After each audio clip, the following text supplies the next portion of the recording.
Tonight, and by the way, if you have a cell phone, please just, you're welcome to use it for recording the talks, but not for texting or communicating while we're here together.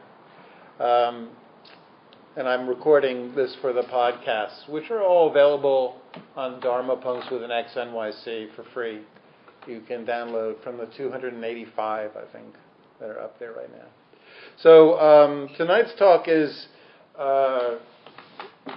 the three tools that the Buddha provided to develop peace, to cultivate the mind. The three core tools that allow us to develop and train the mind to move away from the way we normally operate it, which, as the Buddha says, very often creates needless worry, stress, fear, and self-centered thoughts. Three tools that allow us in life to unconditionally develop greater ease and happiness. And they're listed in the Eightfold Path under the section known as Samadhi, or cultivating peace and tranquility, otherwise known as Bhavana, and which means to develop the mind. It's been translated into the word meditation, but really the Buddha used the word to cultivate or to develop the mind. And the three tools are concentration, mindfulness, and effort. And they're all kind of wackily, or they're named in ways that are not very helpful. So I'm going to describe what they really are, how to work with them, how they're properly used in conjunction to develop ease and peace in life, and ways that they're often misused. So the first tool, concentration, is really what we did today in the breath meditation, focusing on an object. It can be an object like the breath. It can be other objects, the sound of something that's repeating. In my tradition, we tend to use internal sensations like the breath or body sensations. And what we do is we focus the mind on maintaining a constant awareness on a single object that goes and repeats and sustains.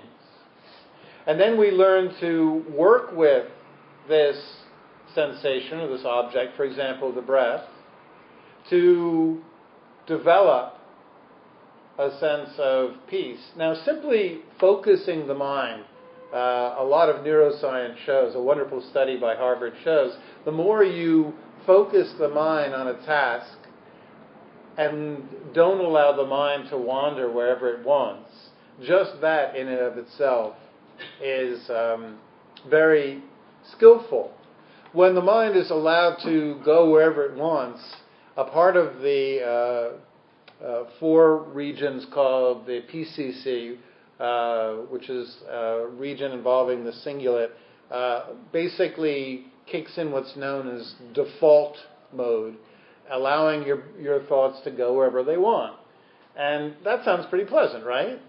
You know, just idly sitting there in front of the computer, allowing the thoughts to wander. But unfortunately, the problem is that our thoughts tend to wander directly towards the areas or the thoughts that create the most stress. We don't go towards ponderings that bring a sense of peace or ease. It's a little bit, to use the analogy, like a puppy. And you bring the puppy to a large field and you turn away from it and you talk to a friend, and the next thing you know, it's playing with a syringe or eating another dog's shit, or it's rolling around in antifreeze, or it's running around with a broken glass in its mouth, and it's attacking a far larger dog that could eat it instantly. And so the mind tends to go towards things that feel really good to chew on in our thoughts. They're like, we like the junk food of thoughts. the junk food of thoughts, the candy of thoughts, the sugar of thoughts, the Mars bar of thoughts, the Snickers bar of thoughts is, one, myself, and two, speculation, things that I don't know about. Put the two together and you have the miracle growth of suffering in the brain. So, what's going to happen to me in the future? There's no way you could possibly know. What do other people think about me? There's no way you could possibly know. How do I compare with other people? Am I normal? None of this shit you could possibly ever know. It's pure speculation. So you add the ingredients of self and speculation, and the mind can just play in that garbage forever. And the problem is, it doesn't provide any nutrients at all. What it creates in the mind, just like eating candy, I guess, raises your blood sugar level. This raises your brain stress level.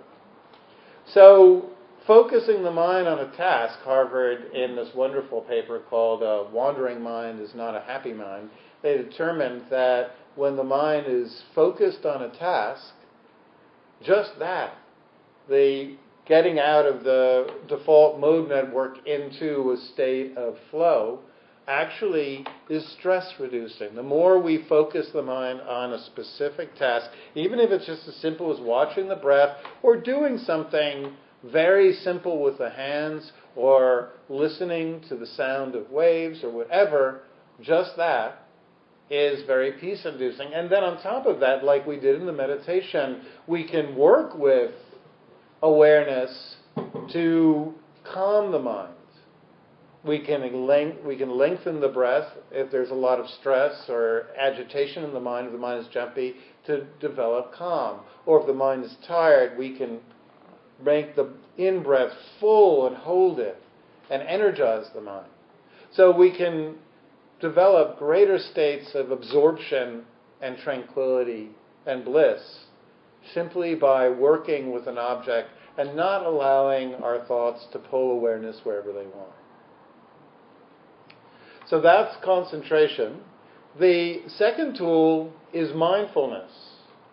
And mindfulness is whereas concentration focuses the mind on a single object and keeps it there, mindfulness allows the awareness to move through several objects. Mindfulness essentially, at its roots or at its core, takes our attention away from all the things going on in the world around us and pulls awareness internally. But in doing so, it allows us to move through a succession of different arenas where we can focus awareness. We don't have to keep it on the breath. We can focus on first the body, then we can focus on feeling states, emotions. We can note whether the mind is distracted or if it's present, if it's spacious, awareness feels spacious, or if it feels small. And then finally, we can even observe thoughts themselves. So mindfulness is not attached, fixed to one single object. It is actually free to observe objects of awareness as they present themselves. But there's a couple of keys to developing this in a way that's useful to develop insights. For example, you're in a stressful conversation with someone. You feel uncomfortable during the conversation. The tendency in life is to blame the other person. Oh, I'm uncomfortable. It's so-and-so's fault. We go into a situation in life where we feel just not settled, not comfortable in our own skin. And we tend to blame all of our internal states on the world around us. And yet, the insight that mindfulness provides to us is an awareness of just how much of our experience, our feelings of ease and comfort, boil down to internal states. What's going on inside, not outside. And we'll talk about this a little later, but the tools we use are nicely summarized in a process that a teacher named Michelle McDonald, that I actually was on a retreat with in Thailand a while back, calls the RAIN, which is recognize. So when there's something going on, pull awareness away from what's going on around us. If we feel stressed out, panicky, worried, bored, whatever sensation, whatever experience is going on in life, pull awareness from the world around us, bring it internally, and recognize what is the dominant experience. Often it's something in the body or in the breath. So if I feel anxious, I might first pull awareness from the environment around me and just note what's going on with the breath. Is the breath shallow, hyperventilating? Is it very, very quick? Are my out-breaths very, very shallow? And then I might notice the body. If I'm anxious, maybe the shoulders will be tight. If I'm lonely, maybe the chest might feel hollow. If I'm frightened or worried, maybe the stomach might feel tight. The body expresses our feelings and emotional states. And then I'll notice what kind of awareness. So this is all recognizing. And allowing means to, instead of resisting what's going on, allow it to be present so that we can move on to the next state of RAIN, which would be investigate. Simply see how all the factors of the breath, the body, the mind, and thoughts together create our experience. And because she had to have an N, every acronym always has one dodgy element in it. The one where they're like just desperately trying to make it into a word. The N stands for not identified. So whatever's going on, don't turn it into a story about yourself, who you are. It's just a fleeting experience that's occurring right now. So again, recognize means pull awareness away from the world around us and bringing it internally. A, acknowledge, allow, whatever you want A to be. Just something like allow, accept, acknowledge. I don't remember which one she used, but it's one of those. Which means don't resist. Hold, create a safe space for what's going on internally. When we resist, that's when we create the bulk of our suffering. So much times in life when we're experiencing discomfort, agitation, worry, we either try to get rid of it by changing the people or the situation around us, or we try to repress, suppress what's going on internally, and none of those strategies work. You can't get rid of emotions, and you can't change people. But we can create a safe space to allow emotional states to arise and pass. So, A, allow, acknowledge, accept. I, investigate to see how it works. What can we gently soften? What can we play with? And N, not identify. Don't turn this into a story about you. Don't turn this into my depression, my sadness, my fear, my anxiety, my anger. It's just a state. So that's mindfulness. And the third, what the Buddha called effort, really means, in essence, learning how to, when we're in a rut, when we're stuck in life, when we're fixated, when we're caught up in an obsessive thought, to learn how to substitute or replace unskillful thoughts with skillful ones. So, if concentrating is simply keeping the mind focused on an object, and mindfulness is allowing the mind to move about internally through all the different components of our experience, effort is in essence seeing when something's unskillful and replacing it with something that's skillful. So, for example, we might at times be triggered by something, and we spend a lot of time focusing on it, that bill, that arrives that we worried about that we can't pay, or the phone message from the accountant, or the thing that we don't want to do.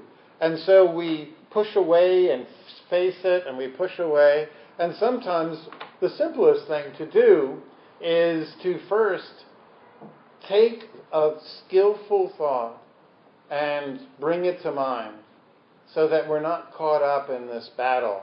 And then cultivate calmness so that we can return once again to dealing with whatever we're avoiding. Another example is sometimes we're caught up in craving for something that we can't have. And so in that situation, when we crave an old relationship, crave a time in life when, or an object that we want but we can't have, bring to mind thoughts of gratitude. Bring to mind thoughts of times that we've known peace in our lives. We might be caught up in feelings of shame and regret, in which case we can replace those thoughts with thoughts of our virtue, the times we've helped other people, we've been kind and compassionate, the people that we love and we care about, how we've interacted with them. So, all of these three tools, concentrating the mind, bringing awareness internally and allowing it to investigate experience as a series of components, or 3, learning to substitute out unskillful thoughts and things that we're focusing on to skillful thoughts such as metta, gratitude, compassion, appreciation. All of these 3 tools are meant to work in tandem, to be used in our meditation and used in our daily lives. Now, a lot of people tend to fall back on simply one. Sometimes in today's practice, people tend to be caught up on insight, which is essentially mindfulness, and they don't use or learn how to concentrate the mind, nor do they learn to swap thoughts. And if we only do insight, if we only just focus on the arising and passing of experience and what creates our internal emotional states, then we never get to experience the bliss of concentration, the joy that can come from focusing the mind, nor do we ever learn to get ourselves out of the ruts when we're caught up and really just wrapped up in an obsessive thought, that if we only simply, that instead of fighting or figuring out, we simply learn how to replace, substitute, and find ease. On the other hand, some people, for many years, Buddhist practice in the West centered on simply concentration. And if we only do concentration, then our practice can become avoidant. Because if we're simply focusing the mind always on the breath, then we don't greet the underlying emotional states that need attention. We don't acknowledge our sadness. We don't see what's comprising our fear, the thoughts that need awareness, the emotional states that need acknowledgement. We don't recognize what's going on. We're using concentration as a tool to push away the difficult experiences of life. If we rely on simply replacing thoughts, which a lot of people in 12-step culture do, there's a big emphasis in 12-step culture to simply do gratitude lists, no matter what. And to pray, which is essentially thought substituting. That's what prayer is, just substituting stressful thoughts. What's going to happen to me? With, God, please help me. And, that's great. But the problem is what we do when we don't have any of the other tools of mindfulness and concentration, if we simply are constantly replacing thoughts, is we're both being avoidant. We're never experiencing the bliss and joy of a concentrated, peaceful mind. And we're making the mind just this constant sort of like totalitarian machine of always needing to get rid of stuff. Substituting thoughts really should be something that we do last, after investigation, after we've tried concentrating the mind. Only when we see we're really stuck do we go into this practice, this third tool.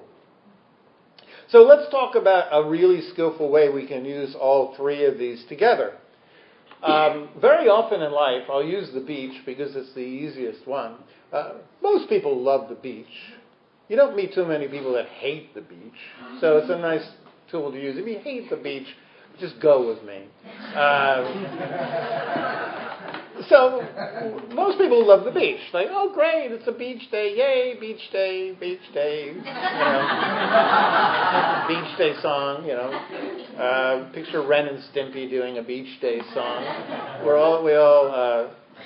So what do we love about the beach? Well, lying down on a towel, feeling the warmth of the sun, hearing the sound of the waves coming in and going out, the body feeling really relaxed, and the mind allowing all the worries and plans of the city life to be hundreds of miles away as we simply give ourselves permission to relax.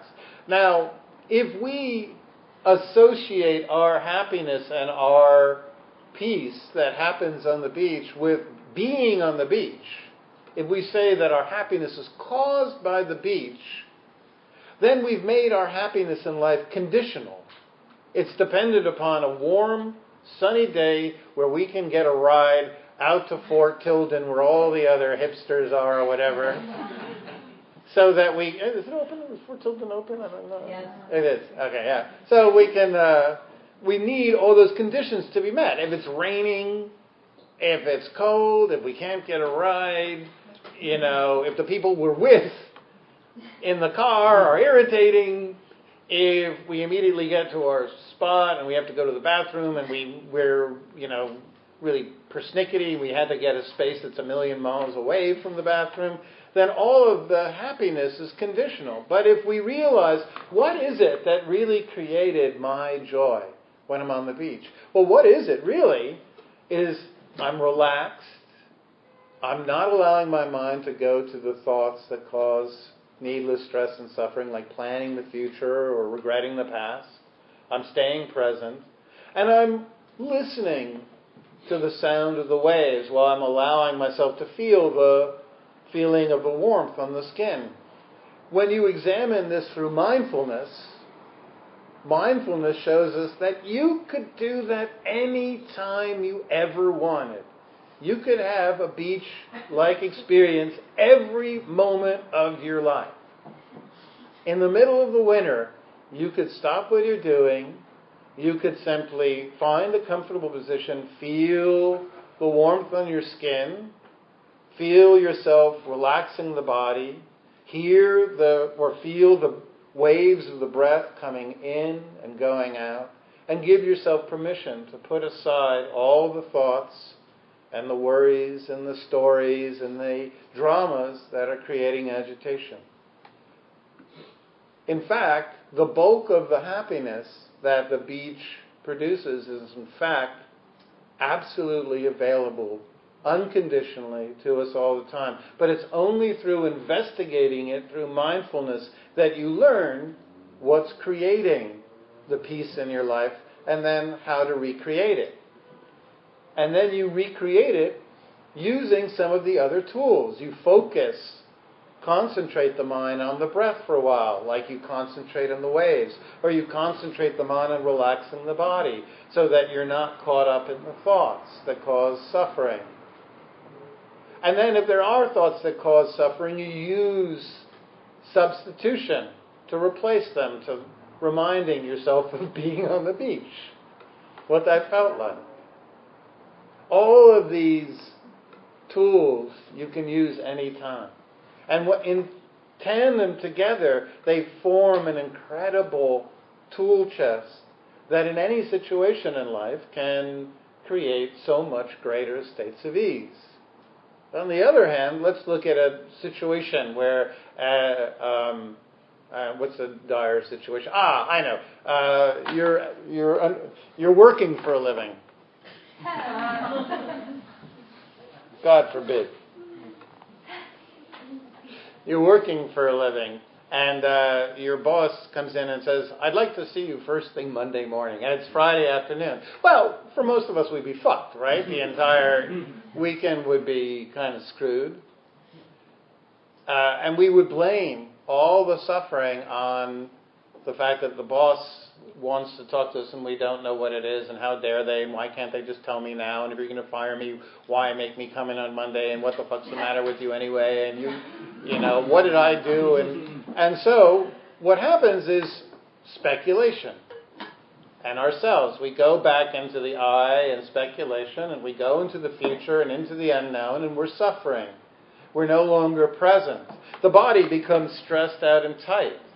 We're no longer aware of what's happening to us. And suddenly the forehead becomes wrinkled, and the muscles around the eyes contract, and we're in, that son of a bitch! And we're contracted against the world and armored and ready to go into battle. And how much of that is really, how much of the suffering is really about the external event? Very little in comparison to how much we're creating. Adding the thoughts about the future, tightening the body, hyperventilating, becoming contracted, becoming defensive, getting lost in speculation. All of that is internal stuff that's added to an external experience that's fleeting and could be anything.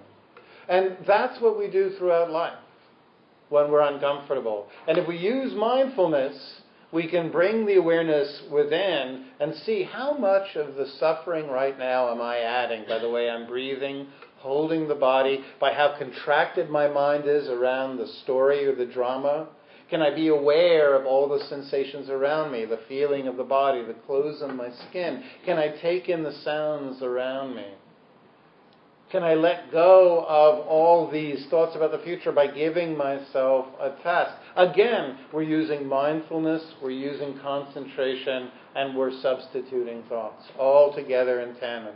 So no matter what you're doing in life, the process always is mindfulness first, then concentrating the mind, if it's on something that's skillful, and replacing the obsessive worries with something that's skillful when we're caught up. I hope there was something of value. I thank you for listening. And now we will go to the question time.